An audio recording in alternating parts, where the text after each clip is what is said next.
Movie के starting में हमारी स्टोरी का मेन कैरेक्टर सियोंग को खाना खाते हुए दिखाया जाता है, जहां उसकी मां याद दिलाती है कि तेरी बेटी का आज बर्थडे है और सियोंग को कुछ पैसे दे देती है। पर सियोंग को और पैसे की ज़रूरत होती है ताकि वो अपनी बेटी को अच्छा डिनर और गिफ्ट दे सके, और इसीलिए वो अपनी मदर का एटीएम कार्ड चुरा लेता है और सारा पैसा निकाल कर हॉर्स रेस में लगा देता है, जिसमें वो 2 राउंड हारने के बाद थर्ड राउंड में 4 मिलियन वॉन जीत जाता है। जब सियोंग पैसे लेकर बाहर जा रहा होता है तभी उधारी वसूली करने वाला वसूली भाई आ जाता है, जिसे देखकर वो भागने लगता है और वो आखिरकार सियोंग को पकड़ लेते हैं और बहुत ज़्यादा पीटते हैं। जब सियोंग पैसे देने के लिए पॉकेट चेक करता है तो देखता है कि जेब कटा हुआ है और पैसे नहीं है, तो पैसा उसने हॉर्स रेस में जीता है। तभी उसे याद आता है जब वो बचकर भागने की कोशिश कर रहा था तभी एक लड़की से टकराया था, जरूर उसने ही पैसे चुराए हैं। और फिर वसूली भाई उसे कुछ दिनों का टाइम और देता है। फिर सियोंग कहीं से पैसों का जुगाड़ करके अपनी बेटी को डिनर कराता है। जब सियोंग अपने घर वापस जा रहा होता है तभी उसकी ट्रेन मिस हो जाती है और वो वेट करने लगता है। तभी वहाँ एक अननोन पर्सन आता है जो सियोंग को गेम खेलने के लिए बोलता है,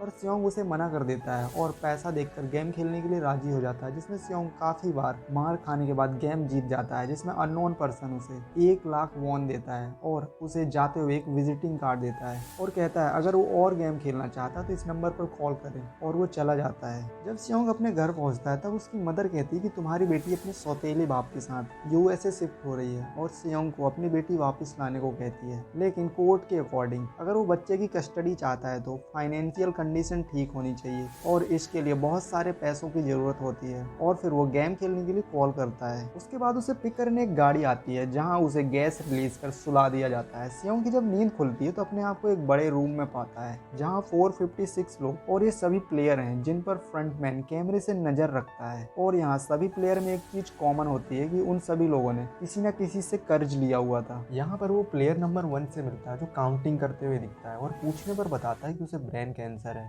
और वो इसी वजह से यहाँ पर आया हुआ है और मुझे अपनी ज़िंदगी से कोई भी होप नहीं है। इसके बाद हम देखते हैं वहाँ पर 2 प्लेयर जिसमें लड़की का नाम सब्यू और लड़के का नाम जैंग के बीच फाइट होती है। ये वही लड़की होती है जिसने उसकी जेब काटी थी। सियोंग उसे देखते ही पहचान लेता है और उससे अपने पैसे वापस मांगता है। तभी वहाँ पर लड़ाई होता देख गार्ड आ जाते हैं जिन्होंने पिंक कलर की कॉस्ट्यूम के साथ मास्क लगाया हुआ है और गार्ड वहाँ आकर बताते हैं कि आपको गेम जीतने के लिए कंटिन्यू 6 गेम जीतने होंगे। जो इस गेम को जीतेगा उसे बहुत सारा पैसा दिया जाएगा। फिर उन्हें एक कॉन्ट्रैक्ट में साइन कराया जाता है जिसका पहला रूल कोई भी प्लेयर गेम छोड़कर नहीं जा सकता और दूसरा रूल ये था कि यदि कोई प्लेयर गेम खेलने से मना करेगा तो उसे एलिमिनेट कर दिया जाएगा। और तीसरा रूल प्लेयर्स गेम नहीं खेलना चाहते तो मेजोरिटी ऑफ वोटिंग के हिसाब से गेम को छोड़कर जा सकते हैं। फिर अगली सुबह फर्स्ट गेम खेलने ले जाया जाता है जहाँ वो बचपन का दोस्त सांगू से मिलता है। तभी वहाँ अनाउंस होता है कि सभी प्लेयर लाइन के पास आकर खड़े हो जाएं और फिर गेम के रूल बताए जाते हैं जो कि काफ़ी सिंपल होते हैं। जब डॉल गाना गाना शुरू करेगी सभी को आगे बढ़ना है और जैसे ही वो गाना गाना बंद कर देगी सभी को रुक जाना है। अगर कोई हिल गया तो उसे एलिमिनेट कर दिया जाएगा। ये गेम स्टार्टिंग में किसी प्रैंक की तरह लगता है, पर जब एक लड़का हिल जाता है तो उसे शूट करके मार दिया जाता है और एलिमिनेट का मतलब यही होता है। इसी डर से लोग इधर उधर भागने लगते हैं जहाँ उन्हें शूट कर दिया जाता है और लास्ट 3 सेकंड पहले सियोंग और अदर प्लेयर जीत जाते हैं और डेड प्लेयर को कॉफिन में बंद करके ले जाया जा रहा होता है। और हम देखते हैं 456 प्लेयर में 255 ही बचे हैं। अब सभी प्लेयर बहुत ज़्यादा डर जाते हैं और कोई भी गेम नहीं खेलना चाहता।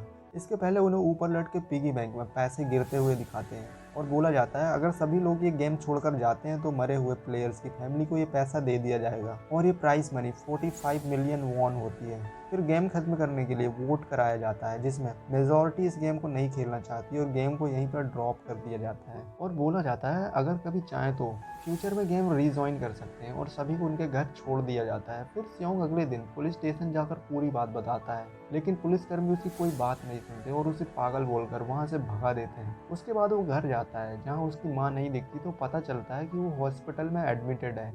फिर सियोंग वहाँ जाता है तो डॉक्टर उसकी माँ का ऑपरेशन करने बोलता है जिसके लिए उसे बहुत सारे पैसों की ज़रूरत होती है। इसीलिए वो अपनी एक्स वाइफ के घर पैसे उधार मांगने जाता है जो उसे मना कर देती है और उसका पति सियोंग की बेइज्जती करता है। फिर हम देखते हैं सियोंग का फ्रेंड अली अपने बॉस से पैसे मांगने जाता है, लेकिन उसका बॉस भी उसे पैसे देने से इनकार कर देता है और इसी झगड़े में हादसे में बॉस का हाथ कट जाने पर वो भाग जाता है और अपनी बीवी को फ्लाइट लेकर घर जाने को बोलता है। और इधर सईब्यू भी अपनी मदर को नॉर्थ कोरिया से साउथ कोरिया लाने के लिए एजेंट से मिलती है, पर एजेंट उसे बहुत ज़्यादा पैसा मांगता है। फिर वो वहाँ से निराश होकर चली जाती है। अगले सीन में हमें एक ऑफिसर दिखाया जाता है जो अपने भाई को ढूंढ रहा होता है। जब वो रूम चेक कर रहा होता है तभी उसे वैसा ही कार्ड दिखता है जो सियोंग के पास था और उससे पूछने जाता है, पर सियोंग उसे कुछ भी नहीं बताता और मना कर देता है। और फिर इस तरह सभी प्लेयर गेम को रीजॉइन करते हैं, जिनको फॉलो करते हुए वो ऑफिसर भी आ जाता है। अब हम देखते हैं सभी प्लेयर्स के कपड़े चेंज किए जा रहे हैं और फिर सियोंग अपनी टीम बनाता है। वहीं एक लेडी प्लेयर टॉयलेट में एसी टनल से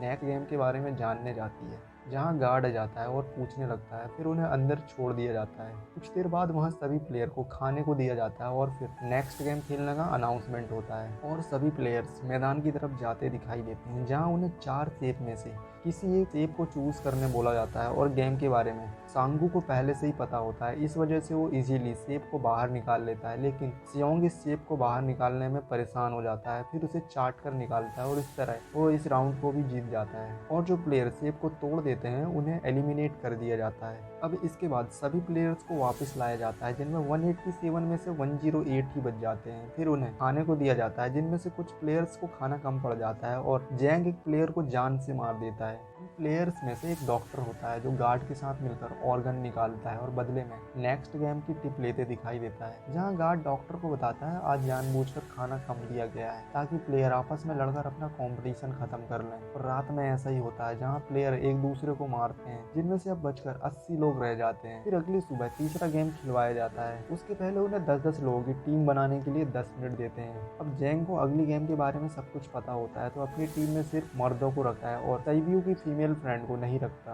और वो सियोंग की टीम में आ जाती है। और इस तरह सियोंग की टीम कंप्लीट हो जाती है, जहां अपोनेंट टीम का सिलेक्शन करने के लिए लकी ड्रॉ करवाया जाता है और फर्स्ट टीम जैंग की जाती है, जो आसानी से मैच जीत जाती है। फिर सियोंग की टीम जाती है, तब बूढ़ा अंकल सभी को गाइड करता है और इस तरह टीम ये राउंड भी जीत जाती है। और फिर गार्ड बॉडी कॉफिन में भरकर ले जाते दिखाई देते हैं। देन 30 मिनट के बाद लाइट ऑफ करने का अनाउंसमेंट होता है, तो सियोंग सभी को चौकन्ने रहकर रात में मल्टीपल शिफ्ट में पहरा देने को बोलता है। दूसरी तरफ डॉक्टर गार्ड के साथ बॉडी के ऑर्गन निकालता दिखाई देता है। तभी वहाँ गार्ड नंबर 28 को बताते हैं कि पिछली बार यहाँ पर एक व्यक्ति ऑर्गन निकालते वक्त ज़ॉम्बी की तरह उड़ गया था और जिसकी एक ही किडनी थी। तो पुलिस ऑफिसर को लगता है कि ये सभी मेरे भाई के बारे में बात कर रहे हैं। जब वो ऑर्गन लेकर टनल से बाहर जा रहे होते हैं, तभी नंबर 28 को शक हो जाता है और मास्क निकालने को बोलता है। इसी वजह से पुलिस ऑफिसर उस गार्ड को वहीं पर मार देता है और प्लेयर्स की सारी जानकारियां निकाल लेता है। और इधर डॉक्टर गार्ड से अगले गेम के प्लान पूछता है, पर गार्ड को कुछ भी पता नहीं लगता और इस तरह झगड़ा होने लगता है, जहाँ फ्रंटमैन आकर गार्ड और डॉक्टर को मार देता है। और 29 की डेड बॉडी को देखकर फ्रंटमैन को पता लग जाता है कि अंदर कोई आ चुका है। और वहीं ऑफिसर को सभी विनर्स की लिस्ट मिल जाती है, जिनमें उसका भाई भी था। और अगले दिन फिर चौथा गेम खेलने के लिए 2-2 की टीम बनाने के लिए अनाउंसमेंट किया जाता है और सभी को 10-10 कंचे की थैलियां दी जाती हैं। गेम का रूल होता है कि जीतने के लिए अपने पार्टनर के सारे कंचे लेने होंगे और जिसके पास मार्बल नहीं होगा उसे मार दिया जाएगा। वही सांगू और अली ऑड और इवन नंबर का गेम खेलते हैं, जिसमें अली सारे कंचे जीत जाता है और सांगू के पास सिर्फ एक कंचा बचता है। इसीलिए वो अली को झूठ बोलकर अली के सारे मार्बल बदल कर पत्थर दे देता है और सांगू कंचे गार्ड को देकर जीत जाता है। और वहीं बूढ़ा अंकल गेम प्रेशर में अपनी याददाश्त और यहाँ वहाँ घूमकर कहानियां बनाता है, जिसमें सियोंग खेलने को राजी कर ऑर्डर इवन नंबर खेलता है और झूठ बोलकर सारे कंचे ले लेता है। और अंकल बोल देता है कि मुझे पता है तुमने चीटिंग की है और मैं याददाश्त खोने की एक्टिंग कर रहा था, और सियोंग जीत जाता है। और इस तरह से ये राउंड भी खत्म हो जाता है। जब फ्रंट में वीआईपीज को लेने जाता है, तभी उसे ऑफिसर की आईडी मिल जाती है, जिससे वो देखकर समझ जाता है कि यहाँ पर आ चुका है कोई, और गार्ड को सर्च करने के लिए भेजता है। जब वीआईपीज को लाया जा रहा होता है, उधर एक प्लेयर गेम को खत्म करने के लिए प्रेशराइज करता है, पर उसकी बातों को कोई भी नहीं मानता और वो आदमी रस्सी से लटक कर रात में सुसाइड कर लेता है। जब सभी लोग वापस कमरे में आ जाते हैं, तब सांगू कहता है कि किसी न किसी को तो मरना है। अगले सीन में हम वीआईपीज को मास्क लगाए हुए देखते हैं, जो गेम देखने अंदर आते हैं और 69 नंबर प्लेयर को मरा हुआ देखकर वीआईपी गेस्ट बहुत खुश होते हैं। फिर इस गेम का होस्ट सभी गेस्ट को नेक्स्ट गेम का डेमो दिखाता है। फिर कुछ देर बाद 5th गेम खेलने का अनाउंसमेंट होता है, जहाँ प्लेयर को डमी पर रखे चेस्ट नंबर को उठाने बोलते हैं। जहाँ सियोंग फर्स्ट नंबर उठाने वाला ही होता है, वहीं दूसरा प्लेयर आ जाता है और कहता है कि मैं अपनी जिंदगी में कभी फर्स्ट नहीं आया, इसलिए ये मुझे दे दो। फिर सियोंग 24 का चेस्ट नंबर उठा लेता है। फिर सभी को गेम खेलने लाया जाता है, जहाँ सभी को ब्रिज पार करना होता है, जो टेम्पर्ड ग्लास और नॉर्मल ग्लास से बना हुआ होता है। और गेम जीतने के लिए 16 मिनट का टाइमर स्टार्ट कर दिया जाता है, जहाँ बारी बारी से रॉन्ग ग्लास में जंप करके गिर जाते हैं। और फिर जैंग की बारी आती है, जो आगे नहीं बढ़ता। फिर उसके सामने वही फ्रेंड आ जाती है जिसे उसने अपने टीम में नहीं रखा था, और जैंग को पकड़कर वो नीचे कूद जाती है। वहीं पर एक आदमी होता है जो ग्लास कंपनी में काम करता है, जो ग्लास को पहचान सकता है, जिसका पता फ्रंटमैन को लगने पर वो लाइट बंद करवा देता है ताकि वो पहचान ना पाए। जब टाइम कम होता है तो सांगू उस आदमी को धक्का दे देता है और ब्रिज पार कर जाते हैं। तभी साइबो को ग्लास टूटने की वजह से बहुत ज्यादा चोट लग जाती है। वहीं एक गेस्ट को पुलिस के ऊपर शक हो जाता है और मास्क उतारने को बोलता है, तो ऑफिसर उसे कमरे में मास्क उतार कर दिखाने को बोलकर ले जाता है और वीआईपी गेस्ट को कमरे में बेहोश कर देता है। तभी फ्रंटमैन को पता लग जाता है और उसके पीछे आदमी लगा देता है, जिसका पीछा करते फ्रंटमैन भी आता है। जहां ऑफिसर अपने डिपार्टमेंट में कॉल करता है हेल्प के लिए, पर नेटवर्क प्रॉब्लम की वजह से उसे कोई मदद नहीं मिल पाती और फ्रंटमैन ऑफिसर को पकड़ लेता है और फ्रंटमैन उसे गोली मार देता है। फिर हम देखते हैं शायद वो इंजर्ड हो जाती है और फिर तीनों प्लेयर्स को एक ट्रायंगल शेप के टेबल में डिनर करवाया जा रहा होता है, जहाँ साथ में एक चाकू भी रख देते हैं ताकि वो एक दूसरे को मार सकें। साइबियो सियोंग को बताती है कि मेरा एक छोटा भाई है जिसे मैं अनाथ आश्रम में छोड़कर आई हूँ, और प्रॉमिस दिलवाती है कि अगर तुम ये गेम जीत जाते हो तो मेरे भाई का ख्याल रखना। जब साइबियो की मेडिकल कंडीशन बहुत ज्यादा खराब होने लगती है तो ट्रीटमेंट के लिए सियोंग हेल्प लेने जाता है। इतने में सांगू साइबियो को मार चुका होता है। फिर इसके बाद दोनों के बीच में काफी झगड़ा होता है। फिर सियोंग और सांगू को लास्ट गेम खेलने के लिए ले जाया जाता है और इस गेम का नाम होता है स्क्विड गेम। और गेम स्टार्ट हो जाता है जहाँ पारी चुनने के लिए कॉइन को हवा में उछाला जाता है और दोनों को मैदान में छोड़ दिया जाता है। फिर सियोंग लड़ते हुए पहला स्टेप पार कर लेता है और सांगू के मुंह पर धूल फेंक देता है। फिर दोनों गेम के बीच में लड़ने लगते हैं, लेकिन आखिर में सांगू की हालत खराब होते देख वो मैच को बीच में ही रोकना चाहता है तो सांगू खुद को मार लेता है और इस तरह सियोंग गेम जीत जाता है। फिर फ्रंटमैन आता है और सियोंग को कहता है कि तुमने अच्छा खेला है, मुझे तुमसे इस तरह की उम्मीद नहीं थी। देन इसके बाद सियोंग को उसके सिटी में छोड़ दिया जाता है और साथ में एक एटीएम कार्ड दिया जाता है। जब वो इसे चेक करता है तो कार्ड में सारे पैसे उसके अकाउंट में जमा हो चुके दिखते हैं।